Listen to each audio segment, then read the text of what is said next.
We're in Venice Beach, California. It's Venice. Venice is the fucking weird West Side place that's the birthplace of skateboarding, the birthplace of so many cool counterculture things. It's also had a bunch of Nazis in the 90s. That's not very cool at all. Venice is probably like the highest concentration of like white people doing drum circles. And also like crypto bros that really like Burning Man but like don't want you to know that they're crypto bros. Again, like... What is up, everybody? Today, we're hitting the streets of Venice Beach to see what's poppin' on this counterculture strip on LA's coast. For those of you who might not know, Venice Beach is a cultural hub known for its many eccentricities. Walking around Venice Beach, you'll find vendors selling art, their latest underground mixtape, palm readings, whatever you can think of, Venice probably has it. Venice Beach is also well known for being a collective for artists and creatives to gather and show off their work to the world. Today we talked to plenty of creatives asking what they're doing in Venice Beach, how they ended up there, and most importantly, what makes Venice Beach so special. Anyways, I won't take up more of your time. My name is Nolan Fernandez, and let's go to the video. What are your guys' names? I go by Fat Cap. Matthew Freiheit. Dexter. They call me Skate Lisa for obvious reasons. I'm Pat Raphael. My name is Glenn with two N's. Everybody calls me Good Vibes. What do you think of the culture here, the vibe at Venice Beach? It's LA, so you know it's a little bit fake. People aren't quite as straight up front as we are, you know. And I'm from London. London, we're absolutely raw, crazy, and real. We're fast, we're controlled, yeah.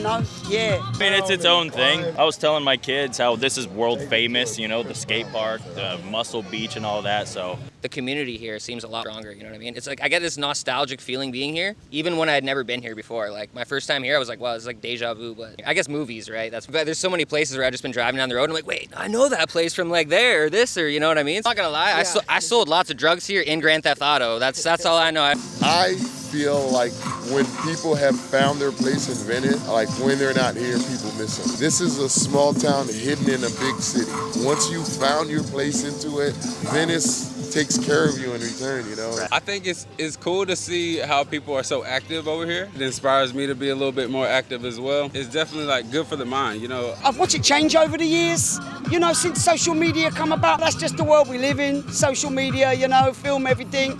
That's okay, you know, but we always just like skate for the cause, not the applause, you know. I skate because it's in my heart. It's my therapy. So when you first came here, did you have a hard time integrating into this? Nah, they just had to learn to understand me because I speak real fast. Like, when I used to speak, they used to like go, huh? And then they told me years later, they just used to nod and pretend they knew what I was saying. Have you been coming out here a while? Is this a common spot for you? I think I've been coming out here for like maybe 5 or 6 years, give or take. Oh, wow, that was sick. Yeah, what do you think of the community surrounding the skate park? Pretty nice, you know, all my homies. It's like going to school, you know. You have your homies here to come skate with, they hype you up and shit, you know? This is typically where people that are already experienced in skating come, or new people come here? Like, I just missed it. Fucking Jagger Eaton was here, the pro for Red Bull. I think, was he #1 in the world, probably? He was just here. He just left. Being around all these people, is it inspiring you to go further? Yeah, that's how I've gotten to the point I am now, but I gotta try to soar. It's all on my own now, you know? And we are live. What up, live? Out here in Venice Beach. Yeah. We're interviewing on the live. What keeps you coming out here? Why do you sell your stuff out here? I'm a creator, and in order to create, you have to be around things like sparks ideas for you to create something. Everything out here is from everywhere around the world, so you get inspired to just keep on working. So you guys are out here spray painting on this wall. You just did what piece? This right here? Yeah, I just have some. This is my homie. My homie passed away. R.I.P. Enac one. Yeah, he's unfortunately we lost him. He was a great guy, and I just kind of want to come out and do a little tribute for him. So it was legal. I didn't have to run from any police, and I figured this was a good spot to do it, right? So you're from New York, though? Yeah, I was born and raised in New York. I didn't leave New York City till I was 19 years old. Okay. Yeah, I traveled up and down for the summers because, you know, I was one of them kids who was culture. Well, what brought you to LA then? My dad died and I came on a 7-day vacation and my ID got stolen. I couldn't fly back. I tried to get my birth certificate and ID and I didn't get stranded out here. I was seduced to become a California resident. I've been here since February 2015. Okay. I'm from Maryland, so I was traveling across the country. I went up the Appalachian Trail, stayed in New Orleans for a little while. I used to be a real estate appraiser. I experienced a market crash. My house got sold, and then the new owner wanted to like double the rent. But you know, I took the security deposit and then started traveling west, and that's how I ended up in Venice. Okay. Right? Yeah, is this a successful place to be selling your stuff? So I heard that, you know, I've been selling stuff for about 5 years. You know, it's just so many people, so many tourists, so it's just a good place to make money. It's one of the most comfortable places to be doing it if you're really committed to consistency. You can't just come out one day and then just be gone, and then consistency is key to anything that's gonna progress. This is about the halfway point from north to south. This used to be where the freak show was, right behind us. Okay. What is the freak show? It's a Venice kind of institution. They had the bearded lady, the sword swallower. It was just a cool time where they put a show on. Like at the time the freak show died, Snapchat was on the second floor because Snapchat didn't like the guy on the microphone. They told the building owner they wouldn't renew the lease if the freak show remained. So eventually the big little owner kicked out the freak show, and then right after that, Venice kind of rose up. It was like Snapchat's a bad neighbor, and then they kicked the Snapchat out. Now, interestingly enough, upstairs and downstairs is empty.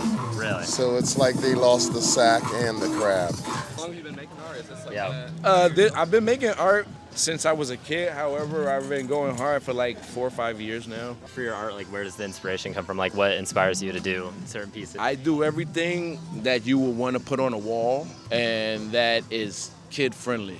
What's the story behind the hat? It's just a dope ass hat, I gotta ask. I've had this for 3 years now. It had a whole lot of other stuff in here, but it fell out and I can't get rid of this. I haven't put this hat on like in almost a year because I put it to retirement, but I went to go see my kids and I came out today and I'm like, this is my first day out and I have to set up, so time to come out of retirement. The magic hat, there you go. go. It's the magic mushroom hat because I call myself a forest elf, a magical forest elf. How long have you been creating, like making this art? Well, okay, so I'm not a classic artist in this sense, but believe it or not, people like it and buy it, and that's what speaks to them. Oh, dude. So I've had that happen enough where that encourages me to keep creating. And then I'm also in a position where I'm the face of the operation. I'm the one who's the direct interface with the people walking by. So that I think gives me another thing to do that's of value. And then, you know, anything else you would want to say to people? Like what's going on here? What do you think that is? I say creators keep creating, man. Because when you're creating, it's like you're tapping into your infinity. Don't come here in January, February expecting to go swimming and stuff, because like that ain't a thing, you know? Honestly, you should not be swimming in the water at all right now because they didn't clean up shit after the fucking Palisades. That water is always gross because Chevron's right there. I'll go in the water because I'm a fucking trash can, but like don't go in the water. I'm never going to. I don't like sharks, man. You guys got sharks and shit. I ain't even stepping foot in there ever. I'm never going to the ocean. Never. No, I'm good. Skate Lisa 4 on Instagram, but I don't really give a shit about that. Oh, sorry, I'm not meant to cuss. Sorry. I'm No, it's all right. I'm stoned, man. I'm on that Cali weed, you know what I mean?